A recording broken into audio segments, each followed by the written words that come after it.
feeling in her muscles. In other words, where her muscles relax the best.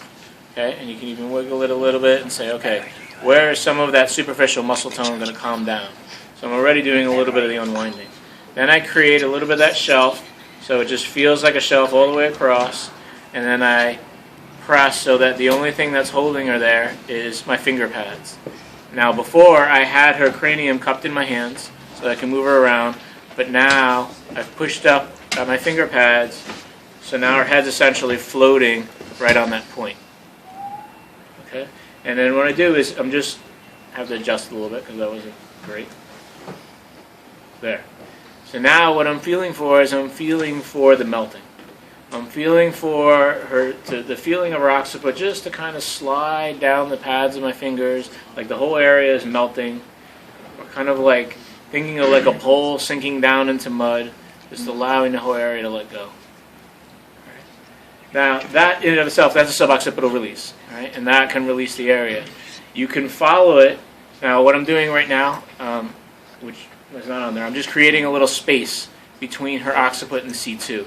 So a lot of times, they get into this position, and then they can't really open up occiput to C2, and that C1 doesn't have a place to live. So once that superficial muscles start to relax, and I start to push like this, kind of doing almost a kneading like this, like I'm trying to open up the space between her occiput and her C2.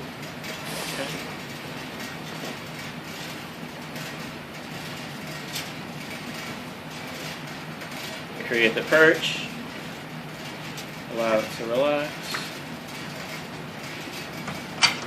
As it relaxes, I create a little space. And then you can hug the occiput and give just a little bit of traction. Now, when you do the traction, you hug it a little bit and you lean back a little. It's not a full-on traction. You're not going to shift your whole body weight back.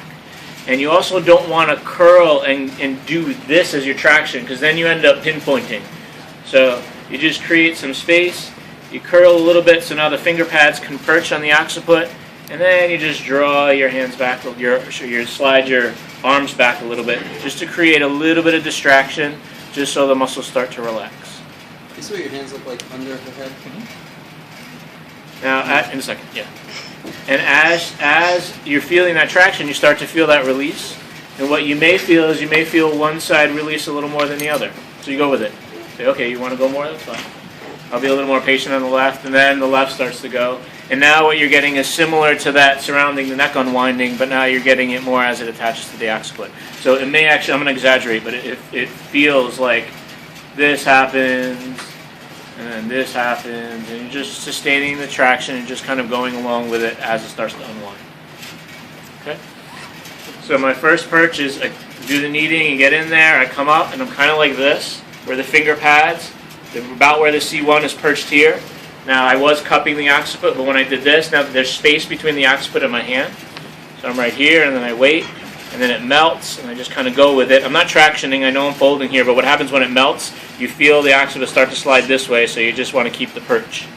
And then you do this kind of thing. It's almost like this is contacting the occiput, and this is pushing on C2, so that's happening. So you do this, you create some space, you nuzzle in there. When you nuzzle in, you don't want to create valleys. Ideally, you want to create a perfect line like this. If you're off like this, then some of the skin kind of pinches between your fingers and it's uncomfortable. They feel kind of pinchy. So you want to try and create this kind of line. And then, as they relax, you curl a little bit so the finger pads are on the occiput. And then you just give a little bit of distraction and you wait. And it might start to do one of these, that kind of thing. And you just follow the unwinding and just listen to whatever their body wants to do. Don't go faster than their body.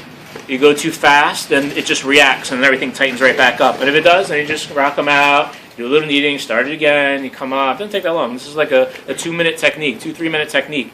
And you get a lot of bang for your buck, and then you really can get into the joints nicely. Then you do a little bit of traction, you wait for the unwinding, and there.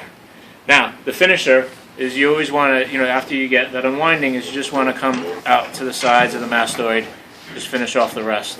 All right, so you just release through there, so you just want to kind of take it to the skull and say, okay, I just want to finish along the mastoid. Watch for hair pulling, and just bring it out. And then some of the myofascial people like to do an ear pull. So that's it. Actually, once you get a really deep release on someone, and you come out to here and do a very gentle ear pull, it's like you feel like your ears just open up and you just feel like, oh, thanks.